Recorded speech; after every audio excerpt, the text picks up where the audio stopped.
Hello my dear friends. Today we are going to learn difference between bookkeeping and accountancy.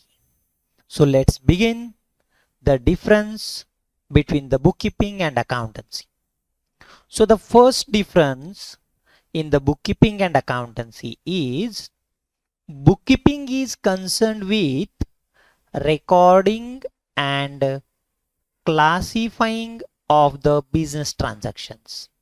Recording and classifying of the business transaction. It means two important things are there in the bookkeeping.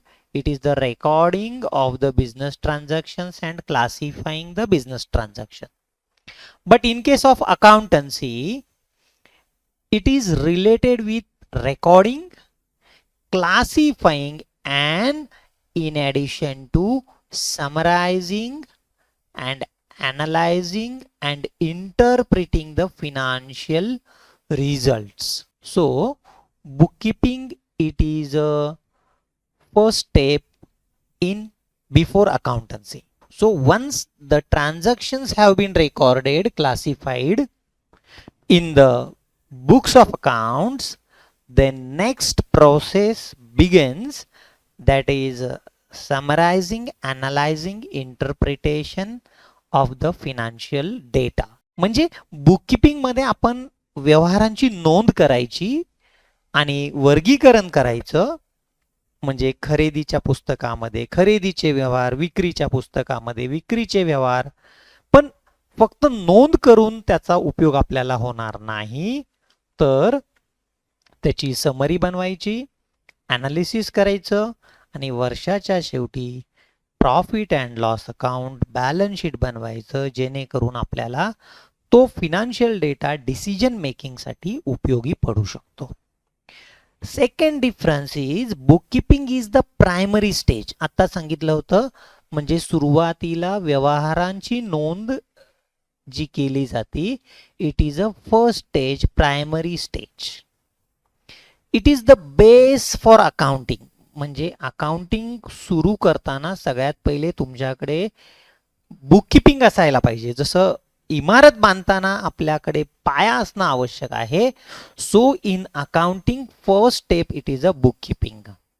In case of accountancy, it means after construction of the primary stage, म्हणजे पाया बांधल्यानंतर bookkeeping केल्यानंतर secondary step, that is analysis and interpretation of results. म्हणजे आपण वर्षाच्या शेवटी काय करतात accountant, profit and loss balance sheet बनवतात आणि त्या बॅलन्स शीटचं काय करतात, ॲनालिसिस करून इंटरप्रिट करतात. आता इंटरप्रिट करायचं म्हणजे काय, आपल्याकडे मागच्या वर्षाचं प्रॉफिट अँड लॉस अकाउंट असेल आणि चालू वर्षाचं प्रॉफिट अँड लॉस अकाउंट असेल, तर ह्या दोन प्रॉफिट अँड लॉसचं आपण काय करायचं, कंपॅरिझन करायचं, तुलना करायची. It means what is the sales of the last year. मागच्या वर्षी तुमची विक्री किती होती, suppose the sales of the last year is 20 crore CR and the current year sales is increased to 25 crores. So interpretation is the sales of a company is increased by 5 crore, that is 25%. So accountancy is a wider term. Third difference, the objectives of the bookkeeping is to record of all financial transactions in the systematic manner. म्हणजे bookkeeping मध्ये काय करतो आपण, record keeping. Bookkeeping means record keeping. It means very first the transactions are recorded in the journal book or various subsidiary books. म्हणजे सर्वप्रथम व्यवहारांची नोंद आपण जर्नल एंट्रीमध्ये किंवा दुय्यम पुस्तकामध्ये म्हणजे सबसिडियरी बुक्समध्ये आपण करत असतो. मग याचा उद्देश काय आहे, बुककीपिंगचा उद्देश काय आहे, व्यवहारांची नोंद करायची. मग अकाउंटन्सीचा उद्देश काय आहे, the objective of accounting is to prepare financial statements.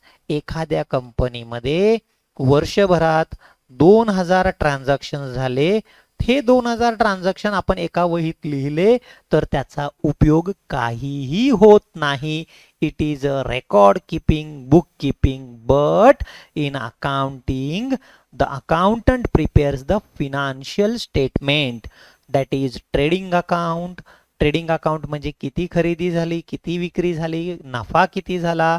He prepare the profit and loss account, overall तुमचा खर्च आणि तोटा आणि उत्पन्न आणि नफा किती झाला हे आपल्याला प्रॉफिट अँड लॉस अकाउंट वरून कळतं.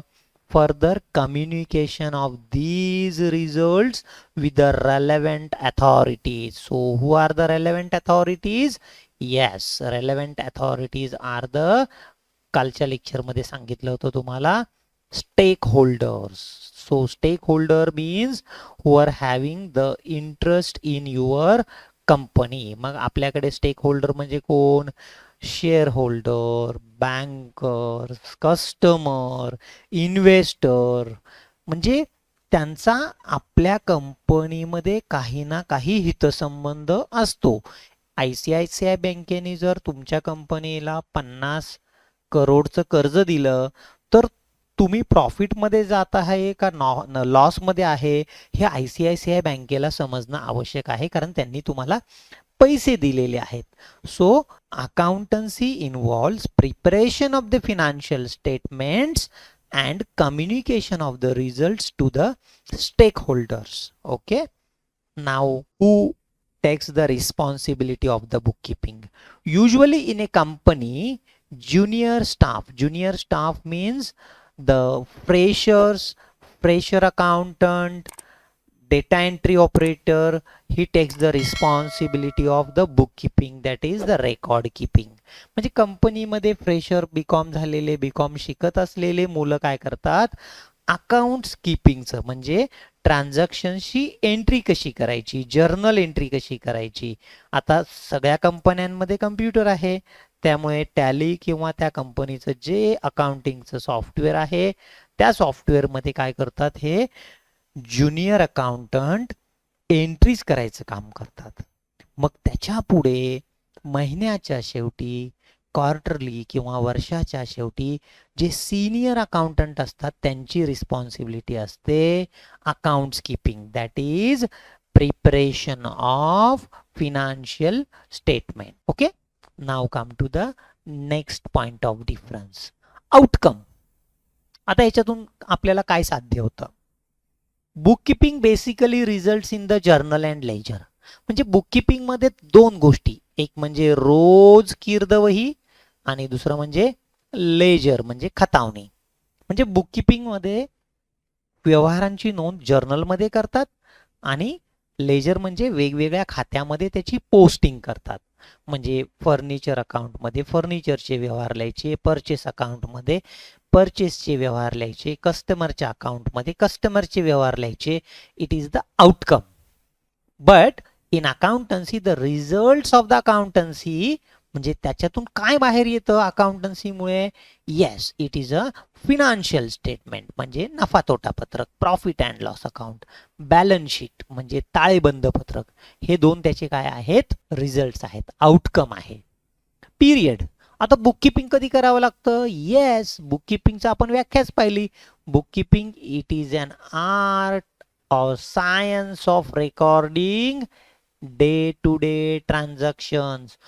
दररोज व्यवहार झाला की त्याच्यामध्ये नोंद करायचं. मालाची खरेदी केली, नोंद करा. माल परत केला, नोंद करा. पगार दिला, नोंद करा. भाडं मिळालं, त्याची एंट्री करा. भांडवल आणलं, एंट्री करा. अकाउंटन्सी मध्ये काय? In accountancy it gives the details of entire year, संपूर्ण वर्षाचा ताळेबंद पत्रक, संपूर्ण वर्षाचं profit and loss account. So accountancy gives the results of whole year, entire year, संपूर्ण वर्ष. Next, another difference of the bookkeeping, it is the process of bookkeeping doesn't require any analysis. आता bookkeeping मध्ये आपण काय करतो? व्यवहारांची नोंद करतो, त्याच्यामध्ये अनालिसिस म्हणजे विश्लेषण केलं जात नाही. But accountant uses the bookkeeping information, जी काही माहिती व्यवहारांची नोंद बुक किपिंग मध्ये केलेली असते, त्याचं ॲनालिसिस करायचं काम, इंटरप्रिटेशन करायचं काम हे अकाउंटंट करत असतो. So book keeping doesn't involve analysis. Accountancy requires the analysis as well as interpretation. म्हणजे मागच्या वर्षी तुमचा ग्रॉस प्रॉफिटचं पर्सेंटेज किती होतं? ग्रॉस प्रॉफिट पर्सेंटेज म्हणजे 100 रुपयाची वस्तू जर तुम्ही 120 रुपयाला विकली तर तुम्हाला 20% ग्रॉस प्रॉफिट झाला, 20%. आणि या वर्षी 100 रुपयाची वस्तू जर तुम्ही 30 रुपयाला विकत असाल तर तुमचं ग्रॉस प्रॉफिटचं पर्सेंटेज काय झालंय? 10%नी 10%नी इन्क्रीज झालेला आहे. Okay, next difference, it is a decision making, निर्णय घेणे. Management cannot take the decision which is based on the data provided by the bookkeeping. म्हणजे 1 एप्रिलला आपला व्यवहार झाला, एका दिवसामध्ये 10 ट्रान्झॅक्शनची नोंद केली, 2 एप्रिलला एंट्रीज केल्या, असं वर्षभरामध्ये आपण 2 ते 3,000 ट्रान्झॅक्शन्स आपण काय केले? लिहिले. याच्यावरून आपल्याला काहीही समजत नाही, परंतु याचं सिस्टमॅटिक लेजर अकाउंट्स तयार करायचे, वेगवेगळ्या अकाउंटचा बॅलन्स शोधायचा, म्हणजे परचेसेस किती, सेल्स किती, एक्सपेन्सेस किती, इन्कम किती, याच्यावरून आपल्याला प्रॉफिट किंवा लॉस आपल्याला शोधता येतं. So the management can take the decision on the basis of the data provided by the accountant, that is financial reports. पण बुक किपिंग वरून कोणतंही डिसिजन मॅनेजमेंटला घेता येत नाही. काही कंपन्यांमध्ये कॅशबुक साधारण 200 पानांचं कॅशबुक असतं, 300 पानांचं कॅशबुक असतं, एका महिन्याला एक कॅशबुक तुम्हाला लागू शकतं. मग अशा वेळेस एवढा सगळा डेटा मॅनेजमेंट वाचत नाही. Management needs, requires the quality data, summary of the data, that is your receipt and payment account, then your profit and loss account, your balance sheet, your ratio analysis reports. Okay, next difference, it is a skill required. Yes, analytical skill is not required. आता accountant ज्यावेळेस एखादा विद्यार्थी BCom होतो, कंपनीमध्ये junior accountant म्हणून लागतो, त्याला analytical स्किल्सची गरज नाही आहे. विद्यार्थी मित्रांनो, जर तुम्ही एमकॉमला असाल किंवा एमकॉमला जाणार असाल तर बीकॉम आणि एमकॉमला आपल्याला एक रेशो अनालिसिस नावाचा एक टॉपिक आहे. त्यामध्ये आपण 11वी ते बीकॉम पर्यंत journal, ledger, trial balance preparation, profit and loss हे सगळं आपण बनवतो, पण ते बनवल्यानंतर त्याचं विश्लेषण करायचं आणि त्याची तुलना करायची एका बँकेचं दुसऱ्या बँकेशी, एका कंपनीचं दुसऱ्या कंपनीशी. तर बुककीपिंगमध्ये ॲनालिसिसची गरज पडत नाही, but in case of accountancy it requires the analytical statement. मग ह्याच्यात काय करतो आपण? रेशो ॲनालिसिस, म्हणजे वेगवेगळे रेशोज आपण काय करत असतो? तिथे कॅल्क्युलेट करत असतो. For example, gross profit ratio, net profit ratio, debt equity ratio, म्हणजे तुमचं भांडवल किती आणि तुमचं कर्ज किती आहे, असं आपण ॲनालिसिस करत असतो. So the book keeping doesn't require the analytical skill, but in accountancy it requires the skills of analysis. आता हे ॲनालिसिस नुसतं ॲनालिसिसच करत नाही, यामध्ये आणखी इंटरफर्म कंपॅरिझन आहे, त्यानंतर कंपॅरिटिव्ह स्टडी आहे, ट्रेंड रेशोज आहेत, असे अनेक ॲनालिसिस आपण यामध्ये तयार करू शकतो. म्हणून ज्यावेळेस तुम्ही एमकॉमला जाणार किंवा एमकॉमला शिकत असाल तर एमकॉमला आपल्याला मॅनेजमेंट अकाउंटिंग म्हणजे मॅनेजमेंटला कोणते स्किल्स लागतात ते स्किल्स यामध्ये आपण शिकतो. म्हणजे वर्किंग कॅपिटल मॅनेजमेंट असेल. अशा पद्धतीने आपण आज बुक किपिंग आणि अकाउंटन्सी यामधला फरक पाहिलेला आहे. जर याची आपण समरी पाहिली तर book keeping it is the beginning and accountancy it is the end step, end process. Book keeping is done by the junior accountant. Accountancy is done by the senior accountants. Bookkeeping ही एक छोटी term आहे, पण accountancy हे wider term आहे. विद्यार्थी मित्रांनो, आजचा video तुम्हाला कसा वाटला तुम्ही कमेंट बॉक्समध्ये लिहा. खाली डिस्क्रिप्शन बॉक्समध्ये ईमेल आहे, ईमेलद्वारे मला आठवड्यातून एक तरी ईमेल तुम्ही पाठवा. तुमच्या सूचना फार महत्त्वाच्या आहेत, कारण त्या सूचनांचा विचार करून मी पुढचे व्हिडिओ तयार करणार आहे. अजूनही तुम्ही चॅनलला सबस्क्राईब केलं नसेल तर चॅनलला सबस्क्राईब करा, बेल आयकॉनला क्लिक करा, म्हणजे प्रत्येक नवीन व्हिडिओचं नोटिफिकेशन तुमच्या मोबाईलवर येईल. आणि टेलिग्राम चॅनलला जॉईन व्हायचं विसरू नका, कारण टेलिग्राम चॅनल्समध्ये मी नोट्स आणि पुस्तकं पाठवणार आहे. धन्यवाद. Bye bye.